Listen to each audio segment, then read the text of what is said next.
Very good morning to my dear student. Today we are going to start your class 12th history, theme 13, chapter 13, Mahatma Gandhi and nationalist movement. My dear, in this chapter we will try to understand about the circumstances, the situations that our national movement entered in a new phase. We discuss about the starting campaign which was launched by Mr. Gandhi. The starting movement during 1917 and 1918, what happened in Champaran, Gujarat, and Kheda. We will continue this topic, and today we will try to understand about the Khilafat movement. My dear, if you will read your book, it is clearly mentioned in your book that what is Khilafat. Let me explain the Khilafat movement. When you will read this paragraph, Mahatma Gandhi was spent much of 1917 in the Champaran, seeking to obtain further peasants' security of tenure as well as the freedom to cultivate the crops of their choice. The following year, 1918, Gandhiji was involved in two campaigns in his home state of Gujarat. First, the intervened in a labor dispute in Ahmedabad, demanding better working conditions for the textile mill workers. Then he joined peasants in Kheda in asking the state for the remission of taxes following the failure of their harvest. These initiatives in Champaran, Ahmedabad, and Kheda marked Gandhiji out as a nationalist with a deep sympathy for the poor. At the same time, these were all localized struggles. Then in 1919, the colonial rulers delivered into Gandhiji's lap an issue from which he could construct a much wider movement during the Great War of 1914 to 1918. The British had instituted the censorship of the press and permitted the detention without trial. Now, on the recommendation of the committee chaired by Sir Sidney Rowlatt, these though measures were the continued. In response, Gandhiji called for a country-wide campaign against the Rowlatt Act. In towns across North and West India, life came in a standstill as a shop shut down and a school closed in response to the Bandi call. The protesters were particularly intense in the Punjab, where many men had served on the British side in the war, expecting to rewarded for their service. Instead, they were given the Rowlatt Act. Gandhiji was detained while processing to the Punjab, even as the prominent local congressmen were arrested. The situation in the provinces grew progressive, more tense, reaching a bloody climax in Amritsar in 1919. 13 April 1919, Jallianwala Bagh massacre happened. When a British brigadier ordered his troops to open fire on nationalist meeting, more than 400 people were killed in what is known as the Jallianwala Bagh massacre. It was the Rowlatt Satyagraha that made Gandhiji truly nationalist leader, emboldened by its success. Gandhiji called for campaign for non-cooperation with British rule. Indians who wished colonialism to end were asked to stop attending school, college, and law courts and not pay taxes. In some, they were asked to adhere to the renunciation of all voluntary association with the British government. If non-cooperation was effectively carried out, said Gandhiji, Indian would win Swaraj within a year to further broaden the struggle he had joined hands with the Khilafat movement that sought to restore the caliphates, a symbol of pan-Islamic which had recently been abolished by the Turkish ruler Kemal Ataturk. My dear, that is a very interesting topic. What is the Khilafat movement? This is also given in our book. The Khilafat movement 1900-1920 was the movement of Indian Muslim led by Maulana Muhammad Ali and Shaukat Ali that demanded the following: the Turkish Sultan or Khalifa must retain control over the Muslim sacred places in the erstwhile Ottoman Empire, the Jaziratul Arab, Arabia, Syria, Iraq, Palestine must remain under Muslim sovereignty, and the Khalifa must be left with the sufficient territory to enable him to defend the Islamic faith. The Congress supported the movement and Mahatma Gandhi sought to conjoin it the non-cooperation movement. My dear, this is very clear that the right of caliphate, the right of Khalifa that was abolished or limited by the British government. So that's why after World War these type of circumstances happen. उस तरह की समस्याएं उत्पन्न हुई. Let us try to understand the Khilafat movement and non-cooperation movement. Even I was also discuss about this topic. Even I was also discuss about the Khilafat movement, but again I am going to explain it. Try to understand. This is the very interesting and important topic. Khilafat movement. As you know that the Khilafat movement started in 1919-1920 was the movement of Indian Muslim. Why it happened? Because the Indian Muslim felt that their Khalifa was insulted by the British government. Their Khalifa that was misbehaved by the British Empire. So that's why they decided that they have to against the British Empire. That was the time Mr. Gandhi thought that we have to unite Hindu and Muslim, and it would be in favor of the Indian national movement. And Mr. Gandhi did it. खिलाफत आंदोलन भारत के मुसलमान Turkey जिसे कहते हैं कि सुल्तान को इस्लाम का खलीफा मानते थे. प्रथम विश्व युद्ध में, फर्स्ट वर्ल्ड वार में टर्की मित्र देशों के विरुद्ध लड़ रहा था. युद्ध के समय ब्रिटिश राजनीतिज्ञों ने भारतीय मुसलमानों को वचन दिया था कि वे तुर्की साम्राज्य को किसी तरह का नुकसान पहुंचाने से बाज आएंगे. इट मीन्स वो किसी भी तरह से खलीफा को नुकसान नहीं पहुंचाएंगे. तुर्की साम्राज्य के किसी तरह का नुकसान ब्रिटिश गवर्नमेंट के द्वारा नहीं किया जाएगा.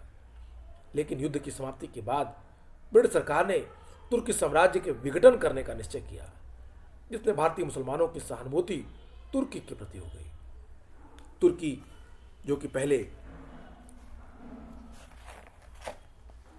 मुसलमानों के खलीफा का सेंटर था, लेकिन ब्रिटिश गवर्नमेंट ने डिसाइड किया कि तुर्की का विघटन करके तुर्की की शक्तियों को कमजोर कर देंगे. और यही बात ऐसी थी जिससे भारतीय मुसलमानों को लगा कि उनके खलीफा का इंसल्ट किया जा रहा है. युद्ध के समय ब्रिटिश राजनीतिज्ञों ने भारतीय मुसलमानों को वचन दिया था चूंकि कि वो युद्ध के बाद तुर्की साम्राज्य को या तुर्की साम्राज्य के क्षेत्र में जरा भी हस्तक्षेप नहीं करेंगे और उनका साथ देंगे. लेकिन ऐसा हुआ नहीं. तुर्की साम्राज्य के विभाजन के विरुद्ध खिलाफत आंदोलन शुरू करने वाले शौकत अली और मोहम्मद अली थे. भारत में आंदोलन ने उस समय अधिक जोर पकड़ लिया जब इसमें गांधी जी ने हिस्सेदारी की. गांधी ने खिलाफत आंदोलन को हिंदू मुस्लिम एकता का एक सुनहरा अवसर माना जो 100 वर्षों में भी पुनः प्रस्तुत नहीं होता. 17 अक्टूबर 1919 को अखिल भारतीय स्तर पर खिलाफत दिवस मनाया गया. 23 नवंबर 1919 को दिल्ली में खिलाफत आंदोलन का अधिवेशन हुआ जिसकी अध्यक्षता गांधी जी ने की. गांधी जी के पहले फजलुल हक अध्यक्ष बनाए गए थे. गांधी जी की आत्मकथा के अनुसार इसी खिलाफत की बैठक में गांधी जी ने सबसे पहले नॉन कोऑपरेशन असहयोग शब्द का प्रयोग किया था। 10 अगस्त 1920 इंग्लैंड और तुर्की के बीच संपन्न 6 वर्ष की संधि के बाद तुर्की साम्राज्य का विघटन हो गया। 1918-1919 ईस्वी में भारत के खिलाफ आंदोलन के प्रमुख नेता मौलाना मोहम्मद अली, शौकत अली, हकीम अजमल खान, हसरत मोहानी तथा अबुल कलाम आज़ाद, ये वो नेता थे जिन्होंने खिलाफत मूवमेंट को गति दी। ये वो नेता थे जिन्होंने खिलाफत मूवमेंट को एक नई दिशा दी। हसरत मोहानी जो एक राजनीतिज्ञ होने के साथ ही प्रसिद्ध शायर थे, उन्होंने ही, आपको पता होगा अगर आपने हिंदी मूवी देखी होगी, तो एक बहुत ही अच्छा गज़ल लिखा था। अगर आप देखें तो उस गज़ल को अगर आप ट्यून करें तो चुपके चुपके रात दिन आंसू बहाना याद है, कि रचना हसरत मोहानी ने ही की थी, जो खिलाफत मूवमेंट के एक नेता थे। मोहम्मद अली जिन्ना और महात्मा गांधी के बीच राजनीतिक प्रतिद्वंद्विता सबके सामने आ चुकी थी। मोहम्मद अली जिन्ना महात्मा गांधी से सीनियर लीडर थे। जिस समय महात्मा गांधी भारतीय राष्ट्रीय आंदोलन में प्रवेश नहीं किए थे, उस समय मोहम्मद अली जिन्ना गांधी के मेंटर गोपाल कृष्ण गोखले के पर्सनल सेक्रेटरी के रूप में काम कर रहे थे। और यहां से मोहम्मद अली जिन्ना ने महात्मा गांधी के धार्मिक नेताओं द्वारा प्रारंभ खिलाफत आंदोलन की भागीदारी की आलोचना की। कहा था उन्होंने, मुस्लिम धार्मिक नेताओं और उनके समर्थकों के कट्टरपन को प्रोत्साहित न करें। 9 जून 1920 इलाहाबाद में हुई हिंदू मुस्लिम नेताओं की खिलाफत समिति की संयुक्त बैठक में गांधी जी के नेतृत्व में असहयोग को अस्त्र के रूप में अपनाए जाने का निर्णय लिया। नॉन कोऑपरेशन को एक वीपन के रूप में अडॉप्ट करने का बात स्वीकार कर ली गई। ये बैठक हुई 9 जून 1920 इलाहाबाद में। सितंबर 1920 लाला लाजपत राय की अध्यक्षता में कलकत्ता में हुए कांग्रेस के विशेष अधिवेशन में कांग्रेस ने पहली बार भारत में विदेशी शासन के विरुद्ध सीधी कार्रवाई करने का और विधान परिषदों का बहिष्कार करने तथा असहयोग और सविनय अवज्ञा आंदोलन प्रारंभ करने का निर्णय लिया। विधान परिषदों के बहिष्कार के मुद्दे पर नॉन कोऑपरेशन आंदोलन का विरोध C.R. दास ने किया था। C.R. दास का मानना था कि हम अगर विधान परिषदों का विरोध करेंगे, C.R. दास का क्लियर सोचना था कि यदि हम ऐसा करेंगे तो निश्चित रूप से हमें नुकसान होगा, और इसीलिए C.R. दास ने खिलाफत मूवमेंट का विरोध किया था। मैंने आपको उन नेताओं के नाम बताए जो खिलाफत मूवमेंट के थे। आप एक बार फिर उन नेताओं के नाम चाहें तो नोट कर लें। मैंने आपसे कहा मोहम्मद अली, शौकत अली, हसरत मोहानी, अबुल कलाम आज़ाद, हकीम अजमल खान, ये वो नेता थे, ये 4 पिलर थे जिन्होंने खिलाफत मूवमेंट की इमारत को खड़ी की थी। अब खिलाफत नॉन कोऑपरेशन से मर्ज हो चुका था। कानपुर के अधिवेशन C.R. दास के विरोध के बाद भी इलाहाबाद की बैठक के बाद जब असहयोग आंदोलन को स्वीकार किया गया, हिंदू मुस्लिम संगठन की जो बैठक हुई थी उसमें असहयोग चलाने की बात स्वीकार की गई, और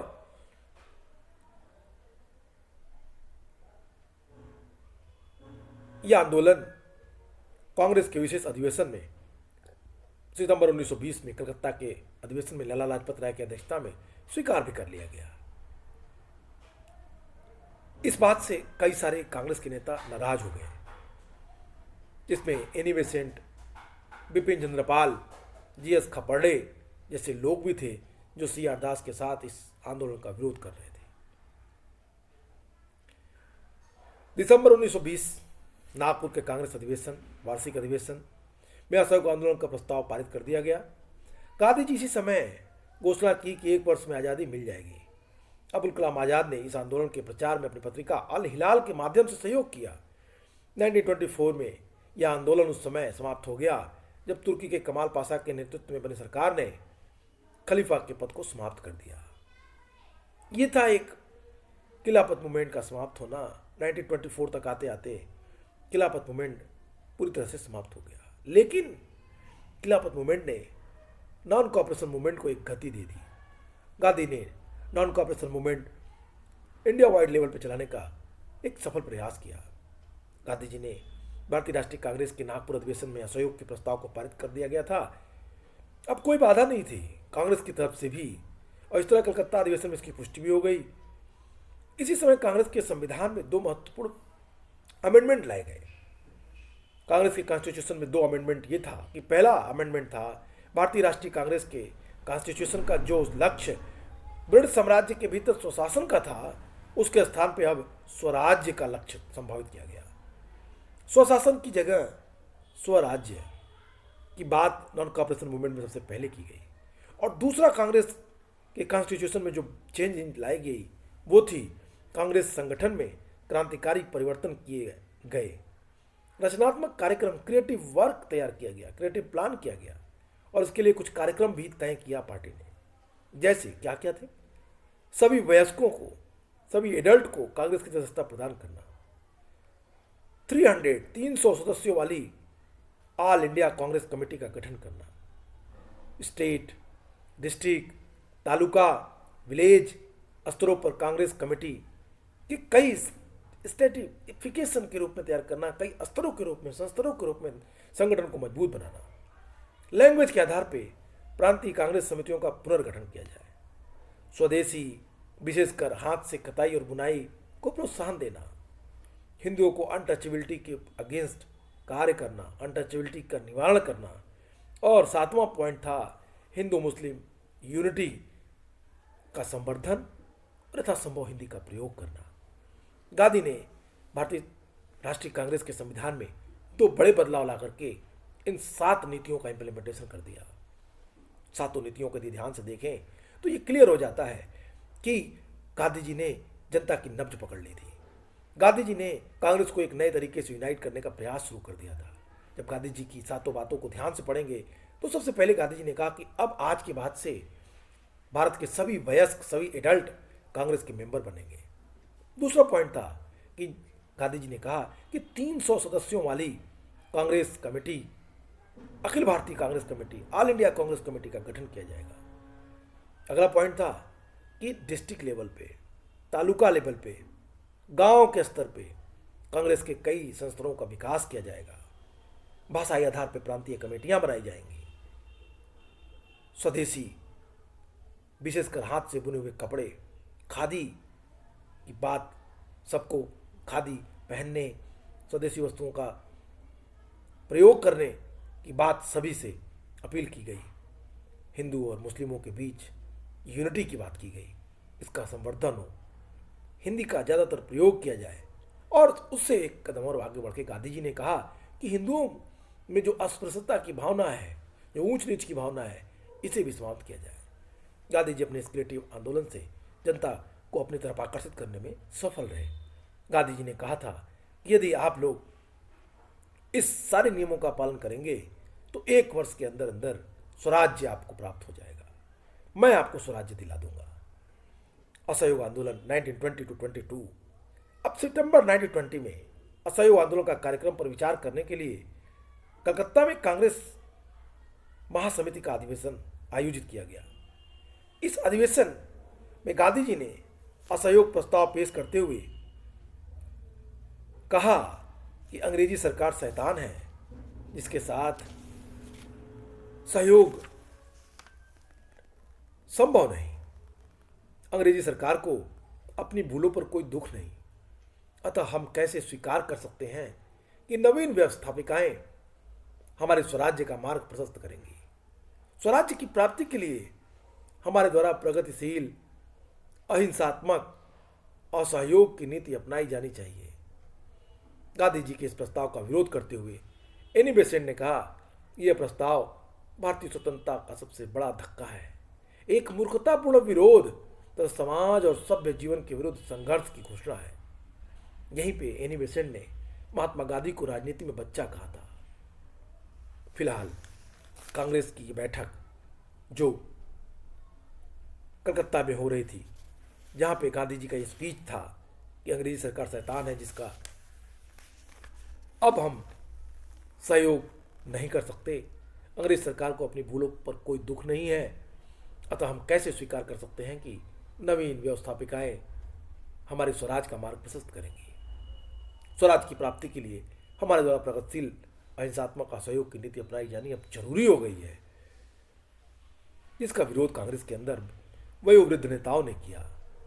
एनी बेसेंट के बारे में जैसा मैंने कहा कि उन्होंने कहा कि गांधी जी राजनीति में बच्चे हैं। इस तरह का विरोध एक मूर्खतापूर्ण विरोध है। भारतीय स्वतंत्रता को इससे थोड़ा धक्का लगेगा, इस तरह की बात करते हुए श्रीमती एनी बेसेंट ने कांग्रेस छोड़ दी। सुरेंद्रनाथ बनर्जी, मदन मोहन मालवीय, देशबंधु चित्तरंजन दास, विपिन चंद्र पाल, मोहम्मद अली जिन्ना, शंकरन नायर तथा सर नारायण चंद्रावरकर ने प्रारंभ में इस प्रस्ताव का विरोध किया। फिर भी अली बंधुओं तथा मोतीलाल नेहरू के समर्थन से यह प्रस्ताव स्वीकार कर लिया गया। यही वह क्षण था जहां से गांधी युग की शुरुआत हुई। असहयोग प्रस्ताव संबंधी प्रमुख बातें निम्नलिखित थी। नॉन कॉपरेशन संबंधित कांग्रेस की जो रिकमेंडेशन थी वो ये थी। पहला, सरकारी उपाधि एवं अवैतनिक सरकारी पदों को छोड़ दिया जाए। दूसरा, सरकार द्वारा आयोजित सरकारी तथा अर्ध सरकारी उत्सवों का बहिष्कार किया जाए। गवर्नमेंट एंड सेमी गवर्नमेंट जो सेलिब्रेशन है उनका बहिष्कार किया जाए। स्थानीय नेताओं की सरकारी सदस्यता से इस्तीफा दिया जाए। इस सरकारी स्कूल एवं कॉलेजों का बहिष्कार किया जाए। वकीलों द्वारा न्यायालयों का बहिष्कार किया जाए। आपसी विवाद पंचायती आंदोलन द्वारा निपटाए जाए, न कि ब्रिटिश गवर्नमेंट द्वारा स्थापित कोर्ट के द्वारा।